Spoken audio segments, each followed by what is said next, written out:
అదేంటో బయటికి రాగానే నాకు మా స్వేచ్ఛకి ఫుల్ ఆకలేసేస్తుంది.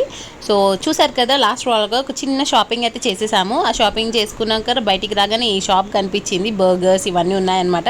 సో సరే తిని చాలా డేస్ అయింది కదా అని ఇలా ఆర్డర్ అయితే చేసుకున్నాము. ఇక్కడ చూడండి మా సమీక్ష మిల్క్ షేక్ తాగుతుంది, తనకు నచ్చిందని చెప్పేసి అలా చెప్తుంది అనమాట. చూడండి ఎలా చెప్తుందో, సూపర్ ఉందంట, దాని అర్థం అదనమాట. సో సరే ఇంటికి వెళ్ళే దారిలో కొంచెం ఆనియన్స్ అవి తీసుకొని ఇంటికి వెళ్ళాను. ఇంటికి వెళ్ళాక ఒక మా షెల్ఫ్ని చూశాక నాకైతే ఫుల్ అంటే ఫుల్ కోపం వచ్చేసింది. చూడండి ఎంత మెస్సీగా ఉందో. సరే దాన్ని సదిరేద్దామని చెప్పేసి సదరడం స్టార్ట్ చేసేసాను. ఇంకా అంతే కదా, చిన్నపిల్లలు ఉన్న ఇంట్లో ఎంత సర్దినా కూడా మళ్ళీ అది మెస్సీ అయితేనే ఉంటుంది. సో చూడండి ఇలా సదిరి పెట్టేసుకున్నాను. అసలు ఇన్ని వస్తువులు మాకు అవసరమా అనిపిస్తుంది, బట్ ఏదైనా పడేయాలి అంటే ధైర్యం రాదు. ఎందుకంటే మళ్ళీ అయ్యో ఇది మళ్ళీ ఎప్పుడైనా ఫ్యూచర్లో పనికి వస్తుందేమో అని చెప్పేసి అలా సేవ్ చేస్తూనే ఉంటాను. చూసారు కదా ఎన్ని మెడిసిన్స్.